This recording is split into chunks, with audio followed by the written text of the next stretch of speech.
अगर आप भी चाहते हैं कि पेटीएम म्यूजिक का ऑडियो वीडियो सबसे पहले आपके पास पहुंचे, तो हमारे चैनल को सब्सक्राइब जरूर करें और साथ में बेल आइकन दबाना ना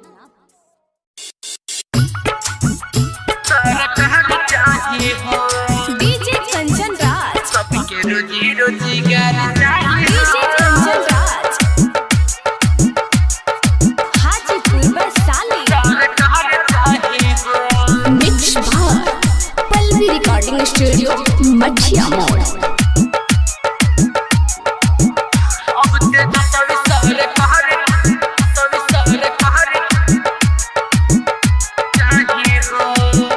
सब गरीब रोवत रे, भूखिया मर के सुतत रे।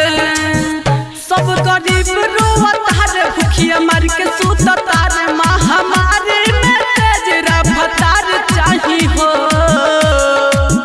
सबके रोजी रोजगार चाही हो। अब तेजस्वी सरकार चाही हो, सुना सबके रोजी रोजगार चाही हो। अब तेजस्वी सरकार चाही हो, अब तेजस्वी सरकार चाही हो। डीजे कंचन राज, सरकार चाही हो, हाजीपुर वैशाली। सबके रोजी रोजगार चाही हो, सरकार चाही। सबसे अलग हूँ दिलवा के राजा, बुझी है दर्दिया गरीब के। मरी न भूख से अब के हुए चाचा, खुल जाए ताला नसीब के, खुल जाए ताला नसीब के।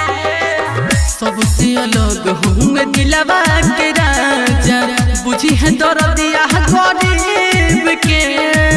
मरी न भूख से अब के हुए चाचा, खुल जाए ताला नसीब के। हमारे बातल ही मानी, लालटेन हो निशानी। हमारे बातल ही मानी, लालटेन हो निशानी। अब के लालू के लाल बिहार चाही हो, सबके रोजी रोजगार चाही हो। लालू रबड़ी सरकार चाही हो, सुना सबके रोजी रोजगार चाही हो। अब तेजस्वी सरकार चाही हो, तेजस्वी सरकार चाही हो।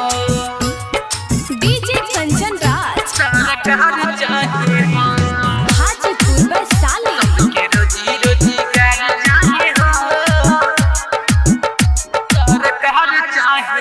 मिलल बा मौका सुनहलो ये भाई, करी हलो जहनी भूल हो। ढेर दिन पाम रखी काटा बचलने, अब अपनाइलो फूल हो, अब अपनाइलो फूल हो। मिलल बा मौका सुनहलो ये भाई, करी हलो जहनी भूल हो। ढेर दिन पाम रखी काटा बचलल, अब अपना लहलो फूल हो। कहे विकास बिहारी, आर जेडी के बाबारी। कहे सोनू छोट छाला, आर जेडी के बाबारी। पूरा सत्यम सवरिया बिहार चाही हो, सबके रोजी रोजगार चाही हो। लालू रबड़ी सरकार चाही हो, सुना सबके रोजी रोजगार चाही हो। अब तेजस्वी सरकार चाही हो।